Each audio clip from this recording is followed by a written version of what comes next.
ಕ್ರಿಸ್ತಶಕ 1511ರಲ್ಲಿ ಅಳೂಪರ ಸಾಮಂತ ಅರಸರಾದ ತೋಳಾರರ ಕಾಲದಲ್ಲಿ ಬರೀ ಮಣ್ಣಿನಿಂದಲೇ ನಿರ್ಮಿಸಲಾದ ಕರ್ನಾಟಕದಲ್ಲಿ ಉಳಿದಿರೋ ಏಕೈಕ ಮಣ್ಣಿನ ಅರಮನೆಯೇ ಈ ಸೂರಾರು ಅರಮನೆ. 500 ವರ್ಷ ಕಳೆದರೂ ಅದೆಷ್ಟೋ ತಲೆಮಾರುಗಳು ಅಳಿದ್ರು ಜಗ್ಗದೆ ನಿಂತಿದೆ. ಸುತ್ತಮುತ್ತಲಿದ್ದ 12 ಅರಮನೆಗಳು ನೆಲಸಮವಾಗಿದ್ರು ಇದೊಂದೇ ಇಂದಿಗೂ ಆ ಪಟ್ಟಿಗೆ ಸೇರದೆ ಉಳಿದಿದೆ. ಈಗಲೂ ಅರಸು ಮನೆತನದ ಆಳ್ವಿಕೆಯಲ್ಲೇ ಇರೋ ಈ ಸುಂದರ ಕಟ್ಟಡದ ಒಳಗೆ ಹೆಜ್ಜೆ ಇಟ್ಟವನು ಇದರ ಇತಿಹಾಸವನ್ನ ಕೆದಕುತ್ತಾ ಪ್ರತಿ ಜಾಗವನ್ನು ಹುಡುಕುತ್ತಾ ಸುತ್ತು ಬಂದೆ. ತೋಳಾರು ಅರಸರ ರಾಜಧಾನಿಯಾಗಿದ್ದ ಈ ಸೂರಾಲು ಅರಮನೆಯ ಸದೃಢ ಗೋಡೆಗಳು ಸುಣ್ಣ ಮತ್ತು ಆವಿ ಮಣ್ಣಿನಿಂದಾಗಿದೆ. ಮರದ ಬಳಕೆಯೂ ಹೆಚ್ಚಿದೆ, ಆದರೆ ಒಂದೇ ಒಂದು ಕಬ್ಬಿಣದ ಮೊಳೆಯನ್ನ ಬಳಸದೆ ಮರದ ಕೀಲುಗಳಿಂದಲೇ ಬಂಧಿಸಲಾಗಿದೆ. ಆಗ ಸಭೆ ದರ್ಬಾರುಗಳು ನಡೆದು ಈಗ ಖಾಲಿ ಬಿದ್ದಿತ್ತು ಕಂಬಗಳೇ ತುಂಬಿದ್ದ ಈ ಅರಮನೆಯ ಆವರಣ. ಇಲ್ಲಿ ಕಣ್ಣಿಗೆ ಬೀಳೋ ಎಲ್ಲಾ ನಿರ್ಮಾಣಗಳು ಕೂಡ ಹಿಂದೂ ಮತ್ತು ಜೈನ ಧರ್ಮದ ಸಂಪ್ರದಾಯಗಳ ಮಿಶ್ರಣ. ಒಂದಷ್ಟು ವರ್ಷಗಳ ಹಿಂದೆ ಈ ಅರಮನೆಯ ವ್ಯಾಪ್ತಿ ಇನ್ನೂ ಹೆಚ್ಚಿತ್ತು. ಗಾಳಿ ಮಳೆಗಳ ದಾಳಿಗೆ ಸಿಕ್ಕಿ ಮರಮೊಟ್ಟುಗಳಿಗೆ ಗೆದ್ದಲು ಹುಳುಗಳು ಸೋಕಿ ಸುಮಾರು ಭಾಗ ನಾಶವಾಗಿದೆ. ಅಳಿದುಳಿದಿರೋ ಈ ಮಣ್ಣಿನ ಅರಮನೆಯ ಒಳಗೆ ತಣ್ಣನೆಯ ವಾತಾವರಣ ತುಂಬಿತ್ತು.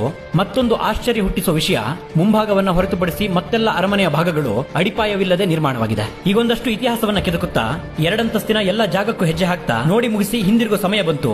ಅಪರೂಪದ ಈ ಅರಮನೆ ಸ್ವಲ್ಪ ನಾಶವಾಗಿದ್ರು ಅಂದಿನವರ ಶ್ರಮ ಮತ್ತು ಬುದ್ಧಿವಂತಿಕೆಗಳಿಗೆ ಸ್ಪಷ್ಟ ಸಾಕ್ಷಿಯಾಗಿ ನನ್ನ ಎದುರಿಗಿತ್ತು. ಅದೆಷ್ಟಿವೆಯೋ ಕರುನಾಡಿನಲ್ಲಿ ಮರೆಯಾಗಿ ನಿಂತಿರೋ ಐತಿಹಾಸಿಕ ಮಾಣಿಕ್ಯಗಳು. ಫಾಲೋ ಮಾಡ್ಕೊಳ್ಳಿ, ಅಳಿದೋದ ಅವುಗಳ ಕಥೆಗಳ ಜೊತೆಗೆ ನಿಮ್ ಮುಂದೆ ಬರ್ತವೆ ಈ ರೀತಿಯ ಜಾಗಗಳು.